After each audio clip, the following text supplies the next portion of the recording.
Hello everyone and welcome back to the Dungeon Learner's Guide. This week we've got another Commander's Guild deck tech. This is our 89th deck and it's titled Mind Flayer. And if you haven't seen the show before, what we're doing is randomly selecting a card from scryfall.com, working with a budget of $100 or less, and building a commander deck around a theme of the chosen card. So first up, before we get into the actual deck tech, I do want to take a second to highlight some of our social media accounts, some ways you can reach out to us, support us, and of course, suggest some cards to be seen on the channel. So first up, we've got Twitter, at 13POYNZ, Reddit, u/POYNZ13, email, dungeonlearnersguide@gmail.com. Those are all great ways to reach out and have conversations if that's something you're interested in doing.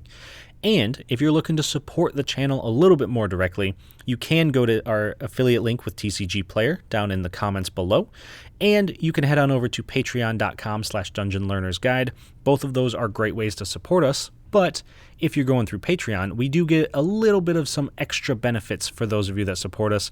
You get access to things like the deck lists a week early. You get access to a Discord channel where you can hang out with some great people, play some games that could be featured on the channel, and also get to help out in actually building some of the decks for the channel.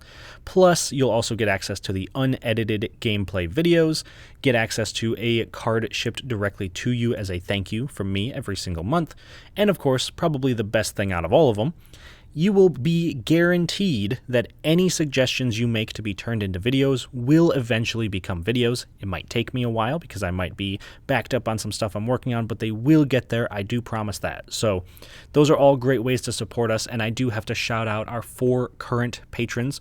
We've got William Swiftfoot, we've got Doodle, Calvin Schmidt, and Eric Hui. So to the 4 of you, thank you all so much for all the support.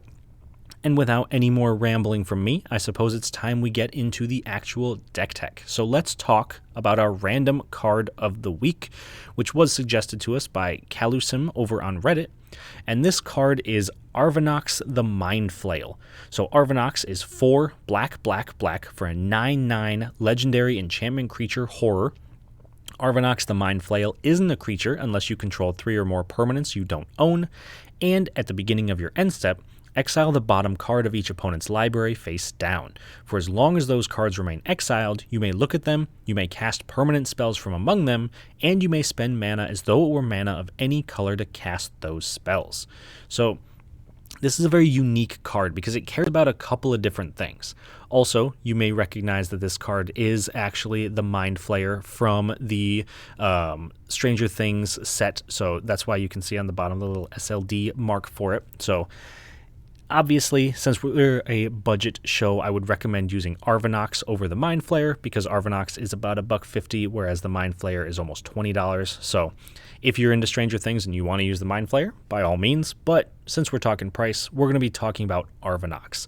Now, I probably don't have to mention this, but of course, I probably should, is Arvinox is our commander, since we have a bit of an unspoken rule on the channel that any random card we get that is a legendary creature, it is also our commander, because what's the best way to build around a creature than to make it the commander? So we are running Arvinox. Now, there's a couple of unique themes that this deck actually plays with because of the unique build of Arvinox. First off, Arvinox allows us to steal our opponent's permanents. So of course, we are running a bit of a theft theme in the deck. We want to take some of our opponent's cards and use them to help us win the game. So to that end, we have cards like Gonti, Lord of Luxury, which is 2 black for a legendary creature, Aetherborn Rogue. It's a 2/3 with Death Touch. When Gonti, Lord of Luxury, enters the battlefield, look at the top 4 cards of target opponent's library, exile one of them face down, then put the rest on the bottom of that library in a random order. You may look at and cast that card for as long as it remains exiled, and you may spend mana as though it were mana of any type to cast that spell. So basically, we get to steal a card from our opponent's top 4 cards. And this isn't super great because it's just a one-time use, but we have ways to get creatures back. We have ways to make sure that we can continue using Gonti kind of over and over again. Plus, the nice thing is we can cast it with mana of any color. So even though we're mono black, we can cast our opponent's white spells or black or blue or green or whatever they've got. So Gonti is a great card. Plus, it's just a 2/3 with Death Touch, which stops a lot of things on the board, so we might not get attacked. And what's especially relevant here is that Gonti doesn't need to be in play for us to cast the spell that we steal. So if someone thinks that they can stop us from casting their spells because they kill Gonti, that doesn't actually matter. We get to cast it whether Gonti's in play or not. So that is a very relevant ability to have for this deck. Now, that is going to lead us to our second theme, which, if you look at the casting cost on Arvinox, there are 3 black mana pips in that casting cost. So our second theme is actually going to be Devotion. We want to have as many black mana symbols on the board at any given time. Arvinox has 3, Gonti has 2, and Tymaret Chosen from Death also has 2 because it is black for a 2-star legendary enchantment creature demigod. Tymaret's toughness is equal to your devotion to black, so if we had just Tymaret on board, he's a 2-2. If we had Tymaret plus Arvinox, he's a 2-5. Tymaret, Arvinox, and Gonti, he's a 2-7. You get the point. And Tymaret also says 1 in a black, exile up to 2 target cards from graveyards. You gain 1 life for each creature card exiled this way. So it's graveyard hate, it's life gain, it's a huge blocker. So Tymaret is a great example of what we're trying to do with this deck. We, most of the time, are not going to be winning with our cards. We want to win with our opponent's cards. And a lot of times, that's going to mean that they're going to want to attack us. People tend to not have their cards being stolen, so we want to make sure that we have something like Tymaret and Gonti to block and make sure that we are not taking the damage once we take our opponent's things. And finally, our last theme is that Arvinox is actually an enchantment, similar to Tymaret. So we are playing a bit of an Enchantress theme, specifically with enchantment creatures with Constellation. So for example, we have Doomwake Giant, which is 4 in a black for a 4/6 enchantment creature giant. It's got Constellation. Whenever Doomwake Giant or another enchantment enters the battlefield under your control, creatures your opponents control get -1/-1 until end of turn. Now, there is a chance we could steal some enchantments from our opponents that could also trigger Doomwake Giant, but we don't want to rely on that. So we're actually running a ton of the Constellation cards to make sure that our own creatures are kind of triggering each other, getting benefits from each other, and being able to kind of slowly grind out either a victory, because we might be killing our opponent's creatures, or just kind of grinding our opponents to a halt so we can take their stuff and use it against them. So that is our major theme for this deck, or I suppose all 3 major themes for this deck. We want to steal our opponent's things, we want to have some mono black devotion, and we have a minor Enchantress sub-theme. So that is what we're doing, and I think the best way to truly understand what this deck is aiming to do is to take a look at some key cards. Some cards that, while they may not be win conditions in their own right, at least some of them, they are great at pushing us to a victory by the time we get to the end of the game. So the first of these key cards is going to be Brain Stealer Dragon. Now, Brain Stealer Dragon is a massive 7 mana, 5 black for a 6/6 dragon horror. It's got flying, and at the beginning of your end step, exile the top card of each opponent's library. You may play those cards for as long as they remain exiled. If you cast a spell this way, you may spend mana as though it were mana of any color to cast it. And whenever a non-land permanent an opponent owns enters the battlefield under your control, they lose life equal to its mana value. So there's a couple of words on here that are very, very interesting for this deck. First up, it says that at the beginning of your end step, exile the top card of each opponent's library. That is almost the exact same text as Arvinox, with the difference being Arvinox takes the bottom cards while Brainstealer Dragon takes the top cards. But it also says you may play those cards for as long as they remain exiled. We can take lands if that's something we hit. So if we are missing our land drops, we can actually take our opponent's lands and play them instead. And whenever we play or cast a permanent from our opponents, they are going to lose life equal to their mana value. This does not have to come from the Brainstealer Dragon. Because we're trying to cast as much stuff our opponents control as possible, we want to make sure that they're losing as much life as possible. So Brainstealer Dragon doesn't care if it's the thing that stole the cards, or if Gonti is, or if Arvinox is, it's just going to make them lose the life. that is a huge win condition in this deck, especially if our opponents are playing big creatures, kind of like we are with 5, 6, 7 mana. That adds up very, very quickly and can close out the game much faster than people might be expecting. So that is key card number 1. Key card number 2, a little bit different, is going to be Extinguish All Hope. So I mentioned that we are playing a ton of enchantment creatures, so Extinguish All Hope, which is 4 black for a sorcery that just says destroy all non-enchantment creatures, is essentially just a one-sided board wipe.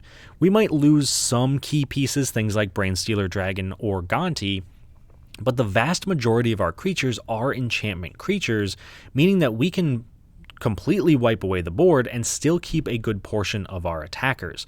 So that will help us close out the game in the long run as well, while still getting any annoying creatures from our opponents off the board. And then that leads us to our third key card, because once we've destroyed all of our opponent's creatures, we can use Junk Troller to put them on the bottom of their owner's libraries and then steal them with Arvinox. Because Junk Troller is 4 mana for a 0/6 artifact creature, Golem. It has Defender, and put target card from a graveyard on the bottom of its owner's library. Because Arvinox steals things from the bottom of our opponent's libraries, we can pick and choose what cards we're taking from any given opponent at any given time. Because all we've got to do is say we want a Brainstealer Dragon that's in our opponent's graveyard, we can just tap Junk Troller, put it on the bottom of their library, and then when we move to our end step, Arvinox is going to trigger and we exile that card to be able to cast it at any given time. So that is incredibly powerful, because it lets us control what we get from our opponents. If our opponents have something super powerful, we can kill it and then take it. So Junk Troller, while it looks kind of weird, is actually a huge key card for what this deck is trying to do. But those are all of the key cards that I wanted to talk about. The next important piece of this is to talk about some cool interactions, some cards that work very well together. And we're going to talk about 2 of them. The first one is going to be between Oblivion Sower and Agent of Erebos. So again, we are going to try to put a bunch of stuff into our opponent's graveyards, whether it's through milling them, killing their creatures, whatever it may be. And so we want Oblivion Sower to help us steal things, because it is 6 mana for a 5/8 Eldrazi. When you cast Oblivion Sower, target opponent exiles the top 4 cards of their library, then you may put any number of land cards that player owns from exile onto the battlefield under your control. And we want to partner that up with Agent of Erebos, which is 3 and a black for an enchantment creature zombie. It's a 2/2, has Constellation. Whenever Agent of Erebos or another enchantment enters the battlefield under your control, exile all cards from target player's graveyard. And you might be thinking to yourself, well, how does this help us? Oblivion Sower only exiles 4 cards. They don't have a graveyard. It doesn't really matter. But there's a very specific wording on Oblivion Sower that makes this matter quite a bit. Because Oblivion Sower doesn't say that you only put the lands that were exiled with Oblivion Sower into play. It specifically says you may put any number of land cards that player owns from exile onto the battlefield under your control. So if our opponents happen to have, say, 10 lands in their graveyard, we exile their graveyard, those are now lands that they own in exile that we can put into play under our control with Oblivion Sower. So if we've done a good job of kind of milling our opponents, maybe they've used things like Evolving Wilds or other fetch lands, they have just lands in their graveyard, or maybe we get really lucky and it is a lands or graveyard matters deck, we could take a bunch of lands from our opponents, and very importantly, it does not put them into control tapped. So we can cast these 2 cards, or maybe cast some other cards, and then immediately use the lands that we steal with Oblivion Sower to keep casting spells. This can be a huge ramp piece for us if we've built around it enough. So that is cool interaction number 1. Number 2 is going to be very different, but it's still going to be very powerful, and that is going to be Geth, Lord of the Vault, and Rakshasa Debaser. So the other 2 cool interactions, they were stealing lands. These 2 are stealing creatures. So Geth, Lord of the Vault, is 4 black for a legendary creature zombie. He's a 5/5. He has Intimidate and X black. Put target artifact or creature card with converted mana cost X from an opponent's graveyard onto the battlefield under your control tapped. Then that player mills X, and we can pair that up with Rakshasa Debaser, which is 4 black for a creature, cat demon. It's a 6/6. Whenever Rakshasa Debaser attacks, put target creature card from defending player's graveyard onto the battlefield under your control, and it also has Encore for 8. So Geth is going to steal a creature from our opponent's graveyard, and then also mill them for a certain number of cards based on the mana value of the creature we stole. And Rakshasa Debaser is going to steal a creature when it attacks. So in theory, we could get 2 creatures, possibly even 2 very large and very important creatures from these 2 cards, only by paying X and a black. So we can make sure that we're milling our opponents, we're putting a ton of stuff into their graveyard with Geth, and then we can reanimate it with Rakshasa Debaser. So we can get 2 creatures every single turn just by using these 2 cards. And that doesn't seem immediately super powerful, but when you consider that we can take the best of the best out of our opponent's graveyards, and neither of these cards say that we have to sacrifice it or exile it at the end of turn, those are our cards pretty much forever. And even if our opponents manage to kill them, we can just do it again. Those cards don't get exiled. We can just put them back into play under our control because these 2 cards just keep the train going. So those are all of our cool interactions for this week. And the last piece of this deck tech is, of course, since we're a budget show, we got to take a look at the price of the deck. And this week, the price came in to $91.86, and that is mainly because of a very expensive card that I managed to sneak in, Rise of the Dark Realms. Rise of the Dark Realms is 7 black for a sorcery. Put all creature cards from all graveyards onto the battlefield under your control. Now, this is a huge $12.77, which means that if you were to cut it from the deck, you're looking at closer to $78 or so, which is a much more manageable price than $91. But Rise of the Dark Realms is incredibly powerful and is honestly a great way for us to win the game because we're putting a bunch of stuff into our opponent's graveyards anyway. This just lets us take all of them in one fell swoop. And yeah, it doesn't give them haste, so we're not able to attack right away. But we have a bunch of sacrifice stuff. We have a bunch of stuff that cares about when our opponent's stuff dies. And if we have something like Brainstealer Dragon in play, this might genuinely just kill some of our opponents outright because it's going to make them lose a ton of life based on the cards that come in. So Rise of the Dark Realms is an amazing finisher, but like I said, it is unfortunately almost $13. So if you do need to cut a card for budget reasons, this is probably the card to cut. On the other hand, if you're looking to actually increase the price of the deck, or you just want a suggestion for a card that I wasn't able to include in the deck, I have a suggestion for you there as well. I have one card that I think should probably be in this deck, and a card that I would recommend replacing. So the card that I would put in if I had the budget for it is Opposition Agent.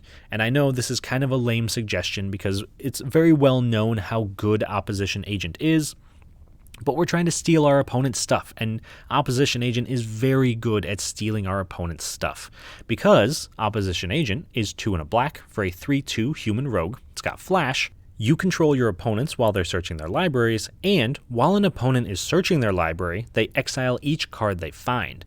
You may play those cards for as long as they remain exiled, and you may spend mana as though it were mana of any color to cast them. So this is kind of a bit of a gotcha card if our opponents go to sacrifice one of their fetch lands, if they go to search their library for something. We can just flash this in and say, nope, I'm searching your library now, I'm going to take the best thing for me, and then I'm going to play it later on when it best benefits me. And especially important too, it's just going to sit on the battlefield, so our opponents are going to have to kill it if they want to search their libraries. This can slow some of our opponents down, make sure that they're pointing their removal spells at Opposition Agent rather than any of our more important creatures, and it kind of just pulls double duty by making sure that we're taking our opponent's stuff and we're kind of expending their resources because they're not able to use their normal game plan. So the card that I would recommend swapping out for Opposition Agent is going to be Dead Man's Chest, which is 1 and a black for an enchantment aura. Enchant creature and opponent controls. When enchanted creature dies, exile cards equal to its power from the top of its owner's library. You may cast spells from among those cards for as long as they remain exiled, and you may spend mana as though were mana of any type to cast those spells. So I will say up front, I'm a big fan of Dead Man's Chest. I do genuinely like having this card, and it's usually pretty good. But the issue that I've come to run into with this is that people are very aware of what Dead Man's Chest can do. So a lot of times when you put this onto an opponent's creature, nobody wants to kill that creature, including your other opponents. So there's a good chance that if you can't kill it, you're just kind of going to get hit by creatures. All of your opponents are going to spend ways to remove this but not remove the creature. Maybe they could bounce it, maybe they could exile it. Doesn't really matter. Your opponents are going to try very, very hard to not let you get the cards with Dead Man's Chest. And while I think that there are cases where it can be very good, and I do think that it can be very good in this deck in particular, I think that in the long run, you'll get more use out of Opposition Agent, especially once you've gotten your opponents once, maybe twice with Opposition Agent. They're always going to be prepared for it, always going to be expecting it, and that might cause them to play a little bit differently, maybe not search their deck when they could, even though you might not have the card. So I think just overall, Opposition Agent leads to a better board state for you in general, whereas Dead Man's Chest kind of does the opposite, even though they're both very good cards. So that is the deck tech. That is all of the out-of-budget stuff, the actual budget stuff, the cool interactions, all of it. But we do have one final thing to do, and that is to actually see how this deck performs in a game. So we are going to run this deck up against 3 separate opponents, and we're going to find out just how good our Enchantress, Mono Black Devotion, Theft deck can really be. And so this week, our 3 opponents are going to be Bilal playing his Atsushi, the Blazing Sky. It's going to be Sorceress playing her Nalia de Arnis, and it's going to be Cow playing the Swarm Lord. Now, notably, Bilal's Atsushi deck is brand new. This is my first time playing against it, but he did mention that he wanted to make a very annoying deck, so we're going to find out if he lives up to that. I think Atsushi can be incredibly powerful, and I am worried about a 4/4 flying trample, but if he's trying to play a bit of an annoying deck, then maybe we'll be the annoying ones because we're going to steal all of his stuff, so we can hope for that. And then Sorceress's Nalia deck is 100% the pre-constructed Nalia deck. She hasn't changed any cards in it. So it's all about party, it's all about clerics, rogues, warriors, and wizards. And it's very aggressive from what I've seen of it in the past. It just kind of wants to put some creatures into play, make them super big, and start beating their opponents down until there's nothing left. So even though it is 100% the precon, I think it's probably one of the strongest precons that Wizards of the Coast has made recently. So definitely something to pay attention to.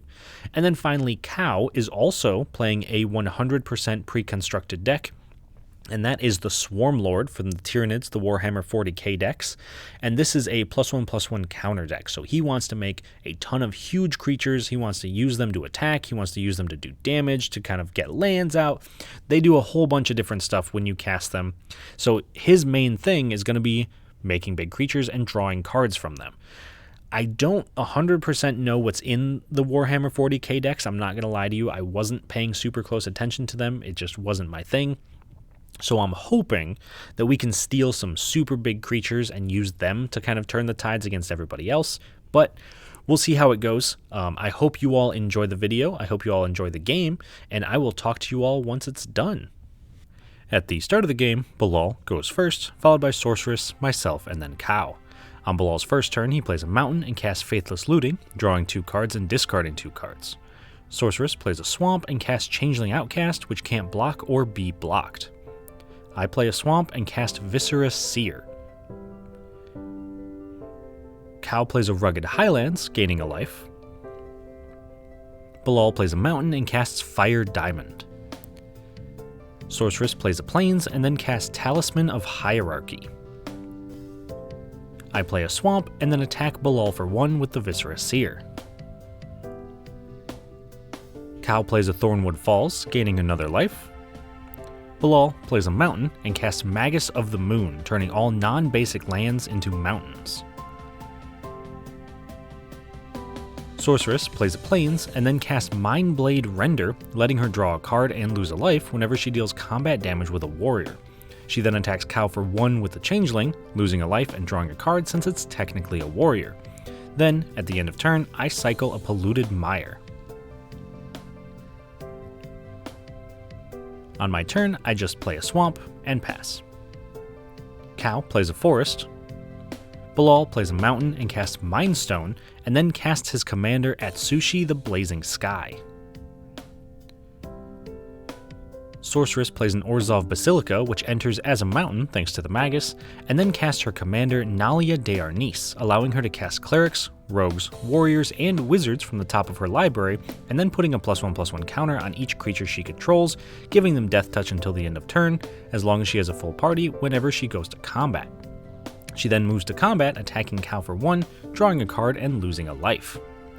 I play a Mortuary Mire, which enters as a mountain. Cow plays an island and casts Tyrannid Invasion, making 3/3/3 Tyrannid Warrior tokens. Bilal flashes back Faithless Looting, drawing 2 cards and discarding 2 cards, then plays a mountain and passes. Sorceress plays a Plains and casts Dire Fleet Ravager, making each player lose 1/3 of their life total. She then moves to combat and puts a +1/+1 counter on all of her creatures since she has a full party. This allows her to attack Cow for 2, drawing a card and losing a life.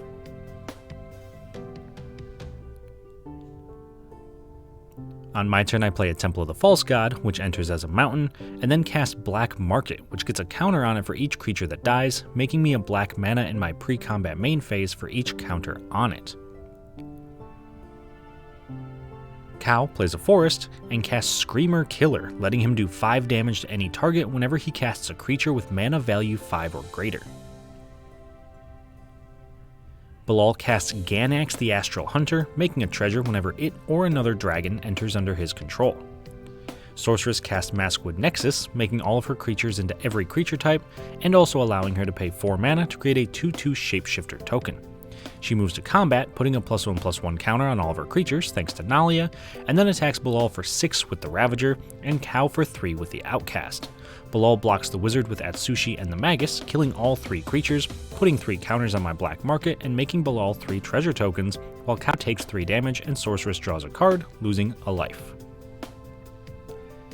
Then in Sorceress's second main phase, she plays a Vault of the Archangel and passes. In my first main phase, I add 3 black mana with Black Market, play a Swamp, and then cast Nirkana Revenant, letting all my swamps tap for 2 black mana, and this lets me cast Tymaret Chosen from Death, followed up by Geth, Lord of the Vault.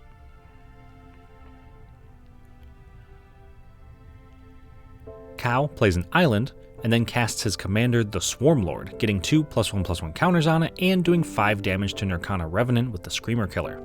In response, I sacrifice it with Viscera Seer to scry 1 and put a counter on Black Market.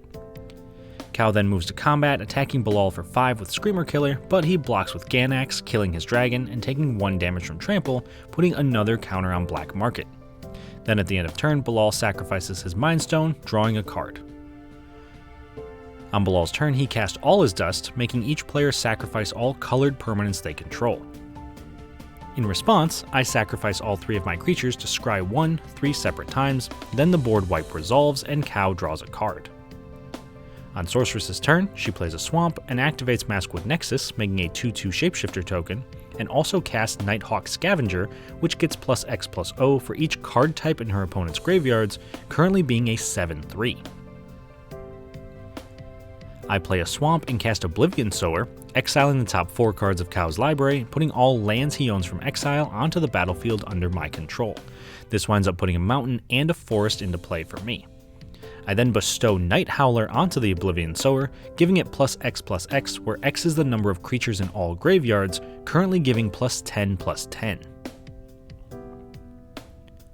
Cow plays a Forest and casts Atalan Jackal, immediately going to combat and attacking Bilal with it for 2, since it has haste, searching his library for a basic land and putting it onto the battlefield tapped when it deals combat damage. Second main phase, he casts Termagant Swarm, where X equals 3, so it comes in with 3 +1/+1 counters and will create 3 1/1 Tyrannid tokens when it dies. Bilal recasts his commander Atsushi the Blazing Sky. Sorceress recasts her commander, Nalia de Arnis, and also activates Maskwood Nexus, making another Shapeshifter. She then moves to combat, triggering Nalia, putting a +1/+1 counter on all of her creatures and giving them Death Touch. This lets her attack Cow for 8 in the air with the Scavenger, gaining 8 life thanks to Lifelink. On my turn, I move straight to combat, attacking Sorceress for 15 with the Oblivion Sower, but before damage, she casts Despark, exiling the Eldrazi. This does, though, cause Night Howler to fall off and become a creature on its own. Second main phase, I cast Riedo Sentinel, milling myself for 3, and then cast my commander Arvinox the Mind Flayer, allowing me to exile the bottom card of each opponent's library at the end of my turn, and allowing me to cast spells exiled this way, and spend mana as though it were mana of any color. Then in my end step, Arvinox exiles a Mountain, Mage's Attendant, and Sporocyst. Notably, we exile all the cards face up, even though Arvinox specifies face down due to the limitations of playing over spell table. On Cow's turn, he plays an island and casts Mawloc, where X equals 6, entering with 6 +1/+1 counters, drawing Cow a card, and then fighting Nalia, killing Sorceress's commander. After that, he casts Hormigaunt Horde for X equals 0, so it enters with no +1/+1 counters. Bilal casts Daretti Scrap Savant and activates Daretti's +2 ability, discarding 2 cards and then drawing 2 cards. After that, he plays a Mountain and passes. Sorceress recasts her commander, Nalia de Arnis, and moves to combat, putting another +1/+1 counter on each of her creatures, giving them Death Touch. This lets her attack me for 10 in the air, gaining 10 life thanks to lifelink. On my turn, I cast Sorceress's Mage's Attendant, and when it enters, I make a 1/1 wizard token that can be sacrificed to counter a non-creature spell unless its controller pays 1. I then also cast Cow's Sporocyst for X equals 3, putting 3 +1/+1 counters on it, searching my library for 3 basic lands, and putting them into play tapped. I then attack Sorceress for 12 with the Night Howler, and, at the end of my turn, Arvinox exiles an Assembly Manufacturer, Unbreakable Formation, and an island. Cow casts Broodlord for X equals 6, entering with 6 +1/+1 counters, and distributing 6 +1/+1 counters among other creatures he controls. He attacks Sorceress for 13 with the Jackal and the Mawloc, and Sorceress chooses not to block, allowing Cow to search his library for a basic land and put it onto the battlefield tapped. On Bilal's turn, he casts Wheel of Misfortune, letting each player secretly choose a number and then we all reveal them. This has Sorceress revealing 0, doing nothing, while Cow picks 3, I pick 5, and Bilal picks 8, allowing the 3 of us to discard our hands and draw 7 new cards, while Bilal also takes 8 damage since he revealed the highest number. Then Bilal activates Daretti's +2 ability, discarding 2 cards and drawing 2 cards. Sorceress plays a Plains, and casts Solemn Doom Guide, giving all clerics, rogues, warriors, and wizards in her graveyard unearth for 2 mana. This allows her to unearth Direfleet Ravager, making each player lose a third of their life total. She then moves to combat, triggering Nalia, putting a +1/+1 counter on all of her creatures and giving them Death Touch. This allows her to attack Cow for 11 in the air and Bilal for 5 on the ground. This knocks Cow out of the game, while Bilal takes the 5 and Sorceress gains 11 life. Notably, when Cow is knocked out of the game, I also lose control of his lands and Sporocyst. On my turn, I play a Cabal Stronghold, and then cast a Doomwake Giant, giving all my opponent's creatures -1/-1 until the end of turn whenever it or another enchantment enters under my control. I also cast Thoughtrender Lamia, making each opponent discard a card whenever it or another enchantment enters under my control, and then this also triggers the Giant, making all my opponent's creatures get another -1/-1. Then I cast the Long Reach of Night, making each opponent discard 2 cards and giving all their creatures -1/-1. Then I attack Sorceress for 13 total damage with all of my creatures that can attack, and at the end of turn, Arvinox exiles a Mountain and a Myriad Landscape.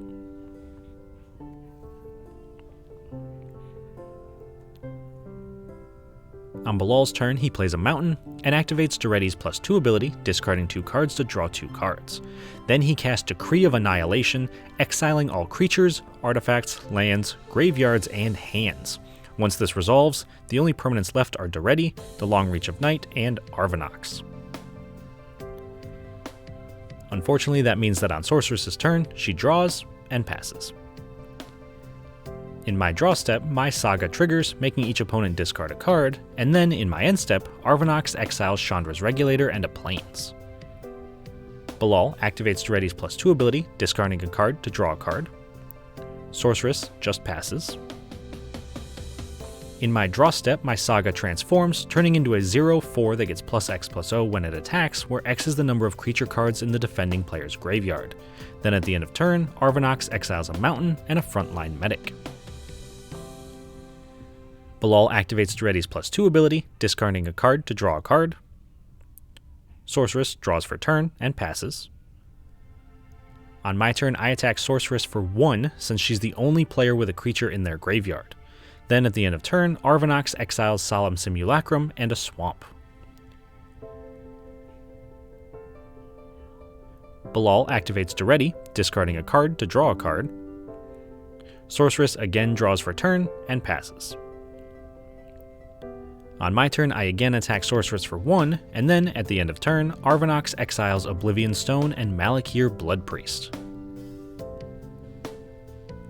Bilal activates Duretti's +2 ability, discarding 2 cards to draw 2 cards, and then finally plays a Mountain. Sorceress once again draws, doesn't find a land, and passes. On my turn, I attack Sorceress for 1, and at the end of turn, Arvinox exiles a Reverberate and a Castle Loch Thwain. Bilal plays another Mountain and activates Duretti's +2 ability, but chooses not to discard any cards. Sorceress draws for turn and passes. On my turn, I play a Swamp and attack Sorceress for 1. Then at the end of turn, Arvinox exiles a Mountain and an Arcane Signet. Bilal plays another Mountain and casts Zorn, letting him make an additional treasure whenever he makes any treasure tokens, and also activates Duretti's +2 ability, again not discarding any cards. Sorceress finally finds a land, playing a Shambling Vents. On my turn, I play an Everglades, returning my untapped Swamp to my hand, and then I attack Sorceress for 1, and at the end of turn, Arvinox exiles Perilous Vault and a Plains. On Bilal's turn, he casts Captain Lannery Storm, attacking me for 2 with her since she has haste, and creating 2 treasure tokens when she attacks. This allows him to activate Duretti's -2 ability to sacrifice one of the treasures and return Arcane Signet from his graveyard to play. On Sorceress's turn, she doesn't find a land, but does cast an Archpriest of Iona. On my turn, I play a Swamp and cast Sorceress's Arcane Signet, followed by casting her Malakir Blood Priest, making each of my opponents lose a life while I gain a life, since I have 1 creature in my party. Then at the end of turn, Arvinox exiles a Soul Ring and a Swamp. On Bilal's turn, he casts Goldspan Dragon and attacks Sorceress for 2 with Lannery Storm and me for 4 with the Dragon. This creates Bilal a total of 4 treasures on attacks, and then in his second main phase, he sacrifices 3 treasures, since Goldspan allows each treasure to make 2 mana, to cast Etali Primal Storm. He also activates Duretti's +2 ability, but doesn't discard any cards. Sorceress plays a Swamp and casts Deep Gnome Terramancer.